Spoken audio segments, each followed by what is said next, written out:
This segment of the news has been brought to you by Sun Oil Limited. Welcome back. Attorney General Senator Carl Bethel speaks about the Public Health Emergency Preparedness and Management Bill 2021 outside of Parliament today. Here's Laurencia Smith with that report. The lower chamber met briefly on Tuesday morning as Prime Minister Dr. Hubert Minnis laid the long-awaited Public Health Emergency Preparedness and Management Bill 2021. The media spoke with Leader of Government's Business and Attorney General Senator Carl Bethel, who says the bill will give the Health Minister the right to declare a state of emergency with the advice from health officials as opposed to the Governor General. What COVID-19 has shown us is that the unexpected can hit you at a moment's notice in a devastating way. Is intended to create a framework under the Constitution as opposed to what we have now with the emergency powers, which is a constitutional response. So to have a sub-constitutional legal framework that will allow us during this period when we are increasing the levels of vaccination to better manage this pandemic. The country has been under state of emergency for 17 months now. Parliamentarians will meet on Wednesday to debate the resolution to extend the orders. The Prime Minister says this will be the final extension of the emergency order, which is set to end on November 13th. Any declaration of a public health emergency will last for three months, but it must be tabled in Parliament within 21 days. Parliament will have the immediate right at any time to revoke the declaration of health emergency by resolution.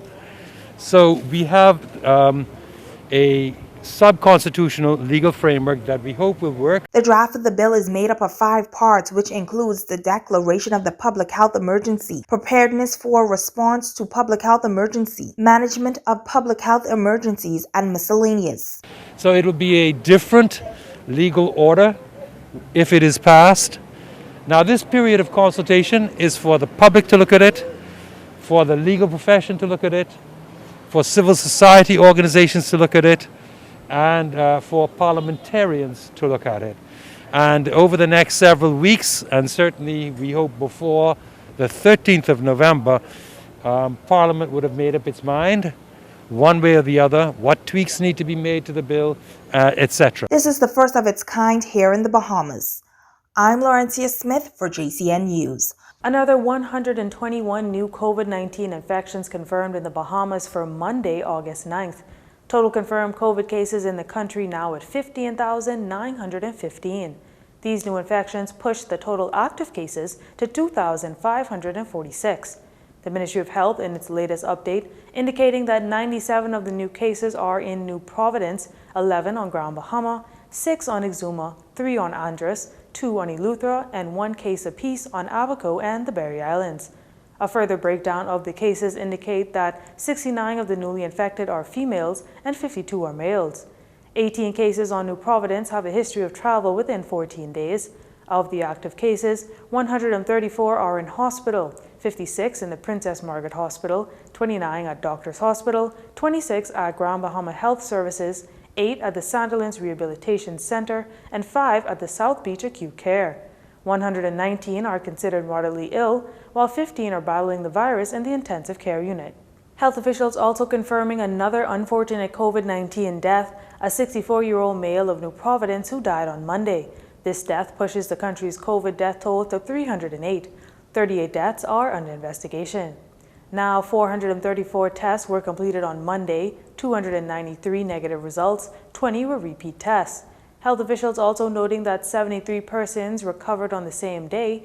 Total recoveries now at 12,942. A cadre of 45 new medical students will join the Bahamas Health Arsenal after successfully graduating from the University of the West Indies School of Clinical Medicine and Research this past Sunday. The graduating class of 2021 took their oath as Prime Minister Dr. Hubert Minnis, who was present for the ceremony, expressed his profound pleasure to welcome the new strength to the country's health fortress. The Bahamian people have invested heavily in you. From high school and to university, the pre-med, the government subsidy is mounted to some $4 million per year during your 5-year stay. in medical school. But today, let me assure you that that $20 million was well invested by the government and even more by your parents. Today we see the returns of our investment. We are reaping the dividends. We could not have needed you more for these unprecedented times. To whom much is given, much is expected. Dr. Minnis reminded the new graduates that in order to be registered officially and legally as a doctor, they must secure an internship, 12 months of practice as an apprentice in the medical and surgical wards in the Princess Margaret Hospital. He says that the government is duty-bound and obligated to take the new graduates through their final step along their career path. He also gave these words of advice. This is a time for you to go that extra mile for the patient. Check up on them frequently. Give them a call and tell them their results. Inquire on their progress, knowing that the clinics are either closed or only for a few limited number of patients. We are reminded that COVID-19 is far from the only disease that we must treat. We still have the scourge of the non-communicable diseases, that is, uncontrollable diabetes, hypertension, obesity, hypercholesteremia, cancers, and relentless trauma occurring on a daily basis. We must also care for them too. Dr. Minnis notes that this class was actively involved as part of the team in the Ministry of Health Contact Tracing Initiative and that over 90% of the class is fully vaccinated.